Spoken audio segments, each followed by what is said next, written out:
Welcome back to the Fine Print, ladies and gentlemen. I am Caleb Teskey, and I am joined for a third time by Ben Wilcox from Offpistefarm in Sutton. Now, Ben, I just wanted to real quick ask you, is Meg also involved in your business? Does she help you? She is not involved in my business. It's just me right now. I was an independent operator. Cool. I've met a lot of family businesses, so I was just curious. Yeah. Anyway, so let's talk about the banking, because this has been a big story lately with this merger between VSECU and NEFCU. Who do you bank with? I've been doing my banking with VSECU as a hemp registered hemp operator or cultivator. For how long? Since I want to say 2019 or 18. Do you do your commercial banking with them as well? Yeah, all my business banking. I just have a business account with them. Okay, cool. So you're going with the 1.5% flat fee then, as opposed to the NEFCU tiered structure? Yep. I mean, I guess I'm going to plan my business accordingly based around fees and costs as much as anybody, as much as I can.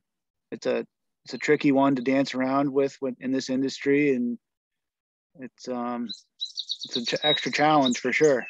And there's really no other options, right? There's no commercial banks that are taking cannabis accounts. Well, the only real option is cash only for anybody. I mean, that's your option. Everybody takes cash. Cash is king. So if the banks are going to overprice it and make it so expensive, and if the federal government's going to right now you're allowed to file income taxes on it with the IRS because they still want the income tax off of it, but it's a Schedule I federally illegal substance. So how, Yeah, and I spoke to Tim Fair, and he actually said you can't take a standard deduction. IRC code 280E, the inability to take standard business deductions can push the effective tax rate of a cannabis operator to 70%.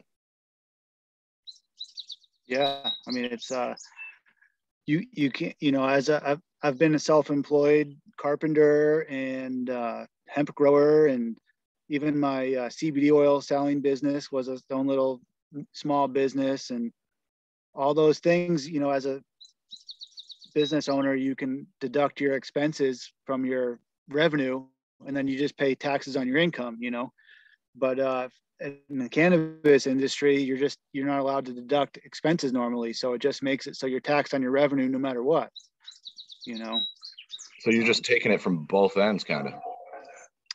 Yeah. So it's, it's definitely an extra challenge, and it's somewhat hypocritical that you're able to pay income tax on it to the IRS. The government's willing to take your money for it, but then also prosecute you and put you away for 20 years for doing it. So that is a quote right there. I might turn that into a little short video, like boom, that was a gem right there. So let me ask you also about the insurance real quick. I know there's also not a lot of options for insurance in Vermont. Do you have an insurance plan yet, or? Yep, already been paid for and binded as a cultivator. Cool. And what did part you of my application? Sorry. that was a requirement. Part of your application is you have to either have an insurance policy or a reasonable level of insurance, which is a wording that they definitely carefully chose to make it easier to get insurance. That was a big one to help the people get their licenses. But, yeah, I remember also, sorry. The other option was to have a bond. You could, I forget what the total amount was, $10,000 or $20,000 bond that you could put down in lieu of insurance. And I remember they were talking about having some money in escrow in case you have to cease operations. What's that? I think that was the bond. Oh, okay, cool. Yeah. Do you think this wording, because at first I think they said, oh, you need to have $1 million of liability or whatever. And then they changed it to whatever commercially reasonable or commercially viable, whatever it was. Yeah. Which was definitely an intentional choice of wording.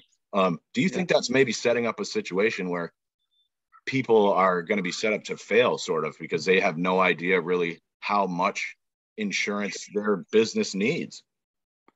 It could be, I guess. Although I applied for what is kind of the minimum for a business liability, commercial liability insurance.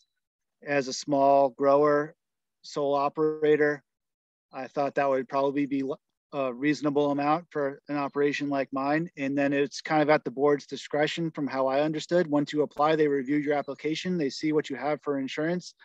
And then if that's a sticking point, maybe you can be given the option to increase it or whatever, but it's kind of at their discretion as to what is reasonably acceptable, but. Is there any way to get crop insurance? Say you get a batch that's just totally moldy. Probably mold. That's a good question. I mean, definitely not for THC cannabis being Schedule E1 illegal, but you can for hemp. Recently, in the last couple years, you've been able to get hemp crop insurance, even for CBD crops. Whether it covers mold or not, I'm not sure. That'd be up to the details of the policy. But yeah, I think it covers acts of God, extreme hail and floods and things like that, which are out of the farmer's control, Sure. Listen, I'll skip around quick here. I found your name on some government paperwork from the House Committee on Agriculture and Forestry from February. Have you been attending any kind of legislative sessions or stuff like that? I didn't even read what it was. I just Googled you real quick and pulled it up. Yeah, that was one where it was a public hearing where they were having people testify on I believe it was H188 or S188, a proposed bill that was being debated. And it was the cannabis bill, it had some amendments to the cannabis legislation, existing legislation. And that was the one where we advocated for direct sales to consumers by cultivators. That was a main piece of it, to have all outdoor cultivation considered regulated as farming versus a commercial, manufacturing facility. And also to help increase social equity and another number of other things in the bill. So I testified on that one to voice my opinion, basically. How'd it go? The legislators all seemed very receptive and open to the ideas. So I thought it went pretty well. And there was a number of other small cannabis businesses, hemp growers, and prospective THC licensees that also testified and helped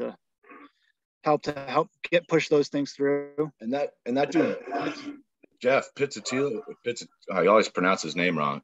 He seems like a sharp cat. He seems like he really knows his shit. He's very well spoken. He seems like the exact kind of guy that you want as an advocate for this sort of thing. Have you spent a lot of time with him or worked with him?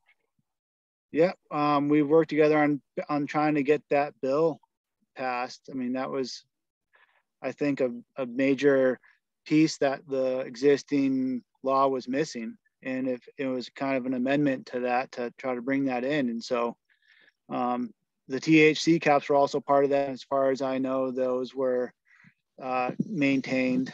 The bill that's on the governor's desk right now still has those in it, but that was kind of what they had to do, a compromise they had to make. Politics, it's all about compromise. And there's certainly a lot of people that are anti, legalization out there still.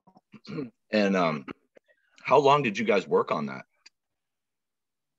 I didn't really myself do a whole lot. I mean, I feel like that was mostly their effort, and they brought in some other cultivators and small business owners also who are in favor of these efforts. Okay. But I just gave my support as my own business and my own support of those measures.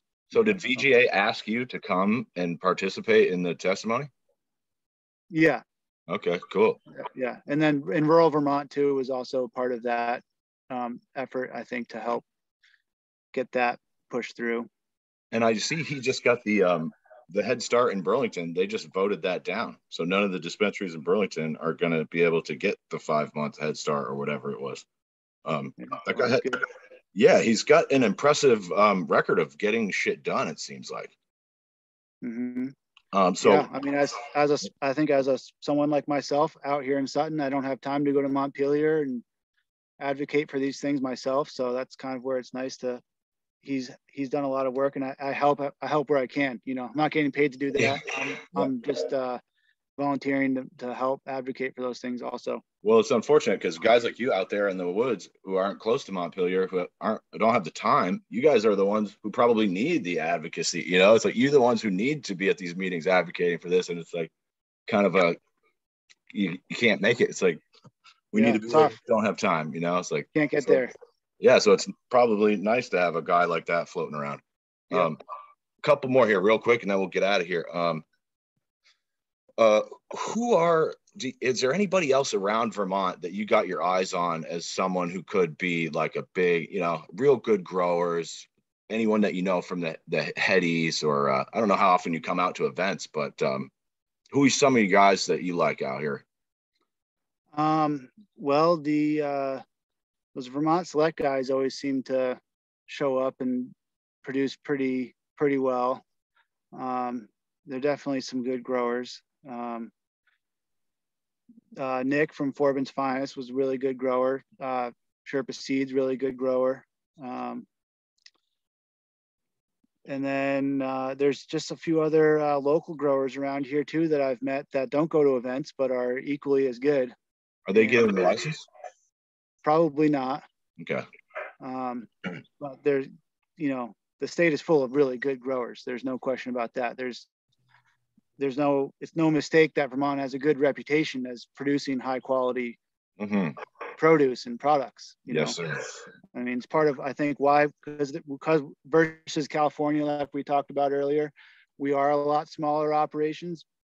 People have a lot more invested into it and they're more hands-on, and it's a generally higher quality because of that reason. I mean, you're not going to get that out of a mega sized operation. Right. It's like the Walmart of weed, these big grows, you know, and anytime you scale up that big, it seems like the quality always just suffers. Definitely. Yeah. So one last question here. Is there anything else? What did I say? If you could rewrite the legislation, would you leave anything out or change anything? Or, you know, and also, well, let's start there, and then I'll finish up with the last question. If I was going to rewrite it, I probably wouldn't give the existing medical dispensaries and MSOs a head start on anything. I would just level that playing field a little bit more for everybody. You know, no matter who you are, size, scale, anyone should be able to get a license, you know, like anyone else. Smaller scale, cheaper; larger scale, more expensive, but based on scale versus how hard you lobby, you know, or I don't know, whatever. However they were able to get that head start, I don't know, but they did somehow. So yeah, there's usually a way. So where'd that last one go? I lost it. Boy, that might be it. Well, I might be having a stoner moment. We might have to call it a wrap right there. And boy, this is great. I'm going to follow up on a lot of this. Those are some really good connections there. Thanks so much for your time. And, you know, thanks for having me up to your property and showing me around. Gummies were delicious. You got a beautiful spot up there, and I wish you the best. Oh, yeah, there's the question.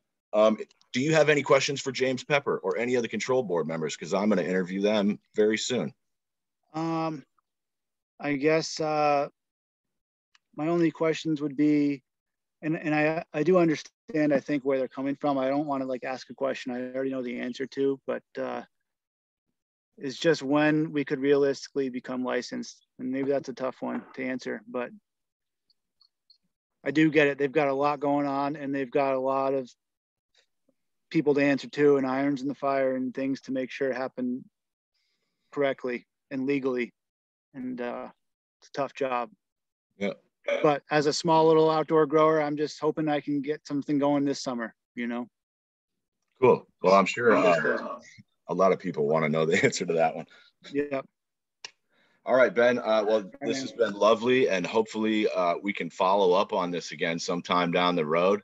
And I wish you the best of luck out there with everything, man. I really do. All right, cool, man. Yeah, thanks a lot. Appreciate thanks for your time. the time. No problem. Thank you. Take care.